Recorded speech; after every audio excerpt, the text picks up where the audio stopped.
Hello, dear friends. What's up? What is going on? How are you? I hope you all are fine. Welcome to my channel, Law Scholars and Legal Issues. I am Advocate Vanita. I am presenting here again with another important topic, another important subject that is related to Muslim law. It is a much awaited subject. I have got several messages with respect to Muslim law. Ma'am please आप मुस्लिम law start करवाइए, मुस्लिम law में हमें काफी doubts हैं. मुझे लगा क्यों ना मुस्लिम लॉ को भी साथ के साथ हम स्टार्ट कर दें. जितना भी सिलेबस कवर हो पाता है उतना अच्छा है. ये कोई कंपलसरी तो हमारे लिए है नहीं कि हम टर्म बाउंड में हमने आईपीसी कवर करना है, सीआरपीसी कवर करना है, मुस्लिम लॉ कवर करना है. जो भी सिलेबस, जो भी सब्जेक्ट मुझे लग रहा है कि मुझे इंपॉर्टेंट लग रहा है, मैं साथ के साथ स्टार्ट कर रही हूँ. अगर वीक में 2 दिन भी उस सब्जेक्ट को पढ़ा जाए तो हमारा क्या एक कंटिन्यूटी रहती है, पर्टिकुलर सब्जेक्ट से रिलेटेड हम रहते हैं. तो मुझे लगा कि मुझे मुस्लिम लॉ भी स्टार्ट कर देना चाहिए, क्योंकि हिंदू लॉ में मैंने 3 जो एक्ट हैं वो मैं कंप्लीट करवा चुकी हूँ.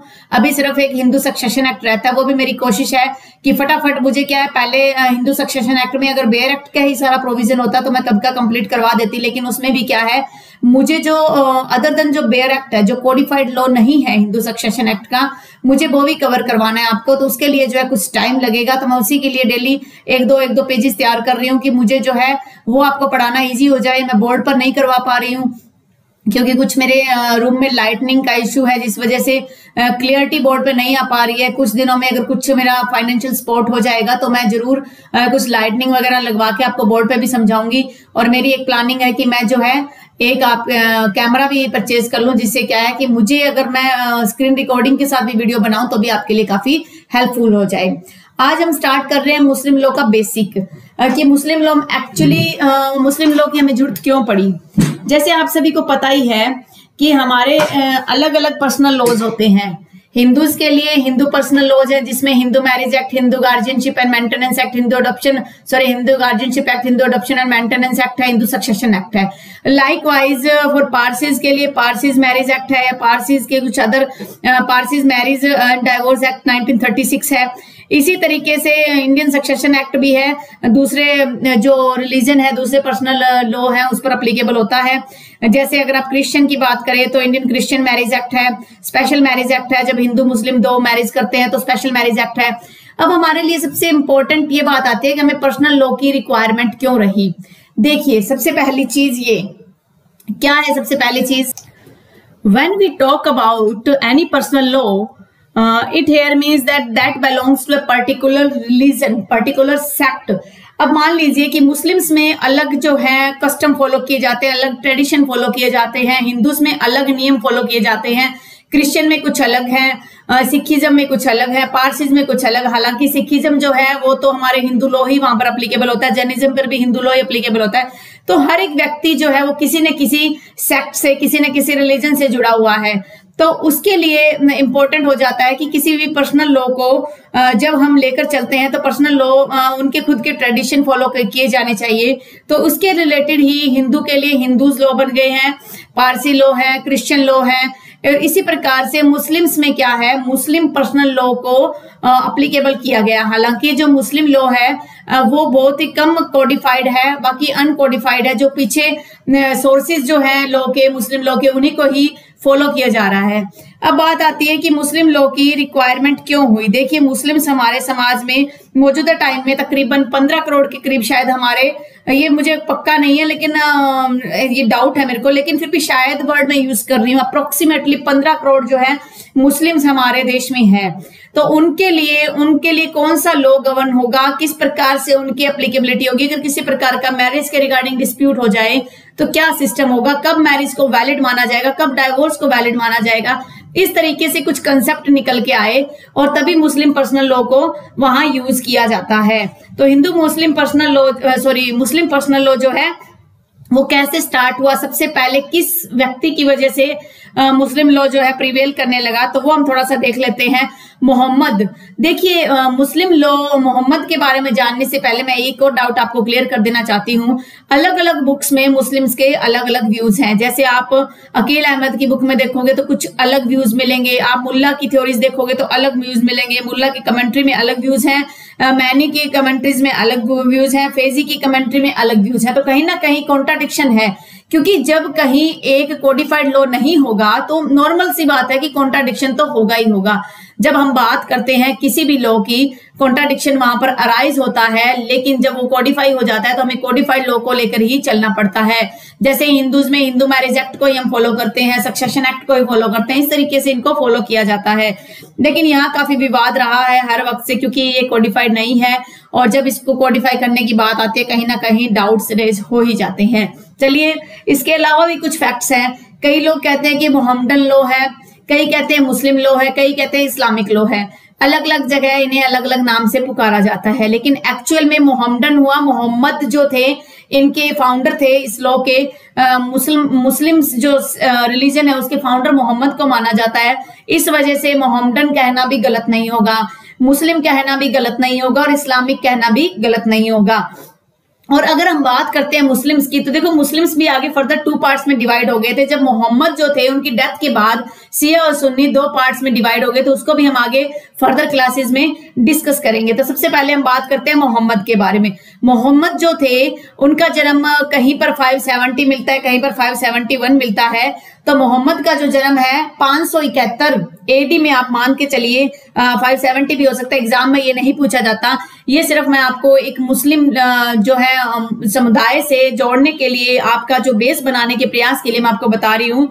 अगर आपको कहीं भी लगता है कि हमें एक कमेंट्री के लिए बुक चाहिए, तो मैं प्रेफर करूंगी, देखो मुल्ला की कमेंट्री काफी अच्छी है लेकिन वो काफी लेंथी हो जाता है। अगर आपको कम टाइम में ज्यादा कुछ इसके डाउट्स क्लियर करने हैं तो आप अकील अहमद की बुक को आप जो है साथ में लेकर चल सकते हैं, उससे अपने डाउट्स भी क्लियर कर सकते हैं। अगर हम हिस्ट्री की बात करें, हम बात करें कहाँ से उद्भव हुआ मुस्लिम लॉ का, तो मोहम्मद की जब हम बात करते हैं तो मोहम्मद का जन्म मक्का में हुआ था। एक्चुअल में अरब रिलीजियस था, अरब देश में, अरब कंट्री जो है जहां मुस्लिम्स होते हैं, मक्का में इनका जन्म हुआ था। और ये प्रॉफिट जो थे, इनको प्रॉफिट बोला जाता है, एक खलीफा बोला जाता है, इनको आप ये कह सकते हैं धर्मगुरु बोला जाता है। ये क्या थे? अरब रिलीजियस थे, सोशल और पॉलिटिकल लीडर थे और फाउंडर थे इस्लाम के। मुस्लिम को इन्होंने नहीं लाया, इस्लाम लेके आए थे। उसके बाद इनके जो समर्थक थे उनको मुस्लिम बोला जाने लगा।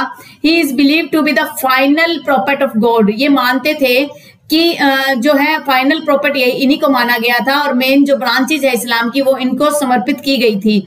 अगर हम इनकी बात करते हैं तो उनके अगर हम आगे इनकी बात करें तो इनके जो पिता का नाम था वो अब्दुल्ला था।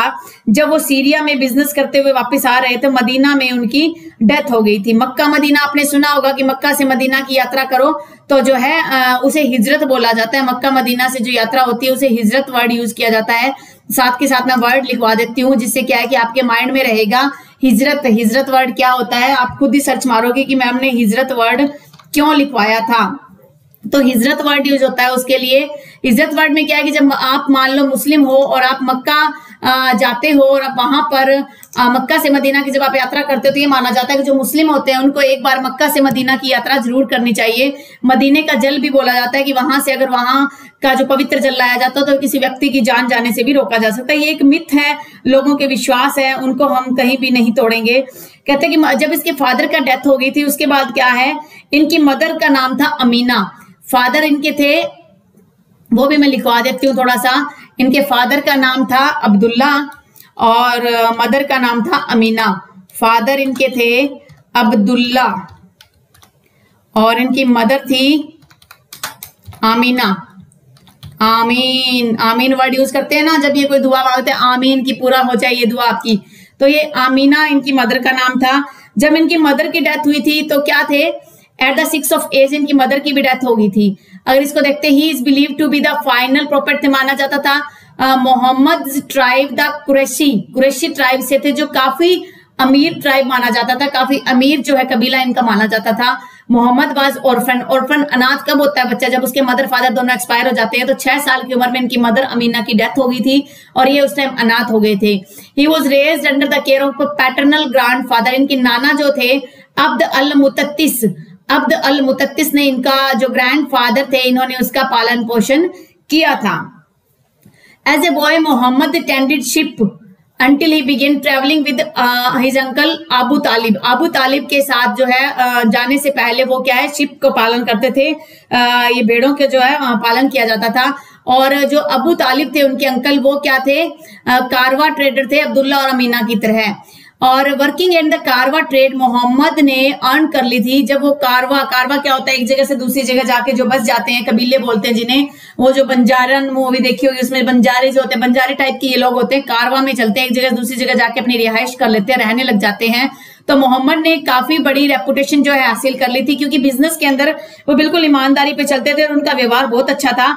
तो इन्होंने क्या किया, काफी रेपुटेशन हासिल कर ली थी। अगर हम इसमें आगे चलें तो 25 साल की उम्र में क्या हुआ था, at the age of 25, at the age of 25, मैं यहाँ लिखवा देती हूँ, 25 की उम्र में क्या हो गया था कि इन्होंने अपना ज्यादा टाइम जो है एक गुफा में व्यतीत करते थे। At the age of 25, at the age of 25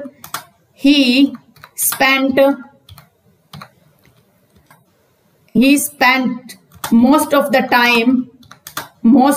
time in a cave, एक गुफा थी जिस गुफा का नाम था हीरा। तो हीरा गुफा में अपना ज्यादातर टाइम जो है स्पेंड करते थे। 25 की उम्र से वो वहां पर स्पेंड करने लग गए थे। वहां पर वो काफी टाइम रहे, वहां प्रेयर करते थे, वहां मेडिटेशन करते थे। तो इस तरीके से क्या हुआ, इनके अंदर जो है धार्मिक विचारधाराएं प्रज्वलित होने लगी। उसके बाद धीरे धीरे जब ये वहां पर काफी टाइम तक इन्होंने जब वहां पर प्रेयर की है, इनको सारा का सारा ज्ञान मिलने लगा। तो 40 साल की उम्र में at the age of 40 he become a prophet, वो 40 साल की उम्र में एक प्रोफेट बन गए। और उन्होंने क्या कर दिया, मक्का का जो जगह है उसको छोड़ के वो मदीना चली गई थी। तो इसी वजह से मक्का से मदीना का जो स्थान है उसको इम्पोर्टेंट माना जाता है। तो ये इस जो यात्रा इनकी थी, मक्का से मदीना जो गए, उस यात्रा को हिजरत बोला जाता है। इसको मैं यहाँ लिखवा देती हूँ जो आपको माइंड में रह जाए। हिजरत क्या है, यात्रा है एक तरीके से। एडिट टेक्स्ट करते हैं, एक सेकेंड, मैं साथ में आपके डाउट्स भी क्लियर करवा देती हूँ, किसी प्रकार का कोई हमें इश्यू ही ना रहे। देखो हिजरत जो थी वो क्या थी, एक यात्रा बोला जाता है। प्रोफेट जो है मक्का से मदीना चले गए थे। तो मैं यहाँ सिंपल लिखवा देती हूँ, मक्का टू मदीना, जो मक्का टू मदीना जो यात्रा होती है उसको हिजरत बोला जाता है। तो हिजरत वर्ड इंपॉर्टेंट है, एग्जाम में नहीं पूछा जाता, लेकिन हमें पता होना चाहिए हिजरत क्या होता है। जब मुस्लिम आपको पता होना चाहिए, अगर आप मुस्लिम नहीं भी हैं तब भी आपको ज्ञान होना चाहिए, अगर आप मुस्लिम लोग पढ़ रहे हैं तो। मक्का से मदीना की इन्होंने जो यात्रा की उसको हिजरत बोला गया। तभी तो मौजूदा टाइम में भी मक्का से मदीना की यात्रा करने के लिए उसे जो है एक पवित्र यात्रा माना जाता है। और मोस्टली जो मुस्लिम्स हैं वो इस यात्रा को करते भी हैं। ये तो बात आ गई हमारी मोहम्मद के बारे में कि किस तरीके से मक्का मदीना जो है वो एग्जिस्टेंस में आए, किस तरीके से मुस्लिम जो है इस्लाम धर्म आया। अब आगे देखते हैं कि इस्लाम होता क्या है। इस्लाम एक्चुअली देखें तो क्या होगा, the word Islam means submission to the will of God. Islam का मतलब होता है कि भगवान की इच्छा को के ऊपर आप चलिए, सबमिट कर दीजिए, अपने आप को समर्पित कर दीजिए भगवान की इच्छा पे। तो द वर्ड है इस्लाम, उसका मतलब होता है submission to the will of God. और एक सेकंड आगे देखती हूँ, मैंने एक पॉइंट और ऐड करना था। मोहम्मद का मतलब क्या होता है उसको भी आप देख लीजिए। मोहम्मद का मतलब होता है ग्रेटली प्रेज्ड। ये वर्ड मैंने यहाँ नहीं नोट किया, सो सॉरी, चलो मैं लिख देती हूँ। Muhammad means greatly praised. Muhammad का मतलब है ग्रेटली प्रेज्ड। तो किसी की आप जो है बहुत ज्यादा प्रेज करते हो उसे जो है मोहम्मद बोला जाता है। तो इसीलिए मोहम्मद को ग्रेटली प्रेज बोला गया, क्योंकि उन्होंने धीरे धीरे इतना ज्ञान ले लिया, इतना मेडिटेशन करते थे, तो उनको जो है काफी ज्यादा उनकी प्रशंसा होती रही, उनकी प्रशंसा की जाने लगी। तो इसे ग्रेटली प्रेज्ड मोहम्मद का मीनिंग समझा जाता है और यही एक्चुअल मीनिंग है। तो मोहम्मद का मीनिंग होता है ग्रेटली प्रेज्ड। इस्लाम वर्ड जो है वो उसका मतलब है submission to the will of God, कि भगवान की जो इच्छा है उसके लिए अपने आप को समर्पित कर। हम कहते हैं ना भगवान ने ये क्या कर दिया, तो ये मानते हैं कि submission to the will of God. Actual में क्या Muslim submission to the will of God मानते हैं, वो एक अलग मीनिंग है कि करंट में हम क्या लेके चलते हैं। जो इस्लाम के फॉलोवर्स होते हैं उन्हें मुस्लिम बोला जाता है। मुस्लिम कौन हुए, that follow the Islam. Islam को जो फॉलो करेंगे मुस्लिम हो जाएंगे। Muslims are monotheist and worshipper. Muslim जो है वो मोनोथेस्टिक। मोनोथेस्टिक का मतलब होता है अद्वैतवाद, जिसे हिंदी में बोला जाता है कि जो सिर्फ एक ही भगवान पर विश्वास करते हैं। एंड वर्शिप वन, और एक ही देवता पर विश्वास करते हैं। All knowing God who is Arabic is known an Allah, और उसे क्या बोला जाता है? अल्लाह बोला जाता है। Mohammedan is the name of Arabic origin, जिसका मीनिंग ग्रेटली प्रेज्ड मैं ऊपर लिखवा चुकी हूँ, ये मैंने नोट कर ही रखा था। Follower of Islam aims to live in a life of complete submission to, जो इस्लाम के एक्चुअल फॉलोअर होते हैं वो क्या करते हैं? अपना पूरा का पूरा जीवन गॉड को समर्पित मानते हैं। देखिए, अगर आप देखें अदर रिलीजन्स को देखते हैं, हम हिंदू रिलीजन को देखते हैं, मुस्लिम को देखते हैं, सिखिज्म को देखते हैं। सिखिज्म में भी क्या है कि मेन इनका गुरु नानक देव माना जाता है, बाकी इनके 10 गुरु माने गए हैं। और अगर आप बात करते हैं क्रिश्चियन की, उनमें एक ही गॉड माना गया है, जीसस, तो वो भी मोनोथेस्टिक है। पारसीज में भी एक ही गुरु एक तरीके से माना जाता है। लेकिन हमारे इंडिया में 33 कोटि जो है देवता माने गए हैं। हालांकि 33 कोटि तो 33 करोड़ हो जाते हैं कि एक्चुअल में इतने देवता हैं, कहने का मतलब है, इसे आप ये मान सकते हो कि 33 कोटि का मतलब है कि 33 उच्च कोटि के देवी देवता। तो एक मुस्लिम है जहां एक ही गॉड में विश्वास रखता है। एक्चुअल में देखा जाए तो भगवान एक ही होता है, चाहे आप हिंदू का भगवान ले लीजिए या मुस्लिम का अल्लाह ले लीजिए, आप सिखिज्म के गुरु ले लीजिए या उनके ईसाइयों के, क्रिश्चियन के आप ईसा मसीह ले लीजिए, गुरु एक है, भगवान एक है। हर एक धर्म में जो भगवान होता है वो एक अच्छी राय देता है, अच्छी उनकी शिक्षा शैली होती है, अच्छे उनका ज्ञान होता है कि आप इंसान की, सबसे पहले इंसान की आप बराबर समझिए, कोई किसी प्रकार की हिंसा मत कीजिए, कोई मांस मदिरा का सेवन मत कीजिए। क्या एक्चुअल में हम अपने उन देवी देवताओं को फॉलो कर रहे हैं? हम कोई फॉलो नहीं कर रहे हैं। हम सिर्फ एक, जब हम बात करते हैं हिंदू की, बात करते हैं मुस्लिम की, जिनके बीच में सांप्रदायिक दंगे करवा दिए जाते हैं, क्या एक्चुअल में हम अपने उन धर्म को फॉलो कर रहे हैं? हम एक्चुअल में कोई फॉलो नहीं कर रहे। हम वो साइड वाली बात उसको आप छोड़ दीजिए, हम आ जाते हैं हमारे सब्जेक्ट पे। तो आज का हमारा जो कंसेप्ट है वो मैंने आपको इंट्रोडक्शन बता दिया है। मोहम्मद कौन था, इस्लाम कौन है, मुस्लिम कौन है, तो ये जो है मैंने आपको बता दिया। इसके बाद नेक्स्ट क्लास में हम शरिया के बारे में बात करेंगे, उसके साथ साथ हम मुस्लिम के बारे में भी बात करेंगे कि हु इज मुस्लिम। तो ये तो था हमारा इंट्रोडक्टरी क्लास जो थी, और हिस्ट्री थी मुस्लिम की, इंट्रोडक्शन एंड हिस्ट्री था मुस्लिम लॉ का, वो मैंने आपको करवा दिया है। आई होप आपने आज का लेक्चर एंजॉय किया होगा। अगर आपको आज का लेक्चर अच्छा लगे तो आप मेरे वीडियो को लाइक कीजिए। अगर आप मेरे चैनल पे न्यू हो और फर्स्ट टाइम इस वीडियो को देख रहे हो तो I humbly request you to subscribe my channel and also click on the bell icon so that further notification you can grab the other videos, आप दूसरे वीडियोज को भी सुन पाए। और कोरोना के इस पीरियड में अपने फैमिली मेंबर्स का, अपने नेबरहुड का ध्यान रखिए। Stay home, stay safe, stay healthy. Thank you for watching. Have a nice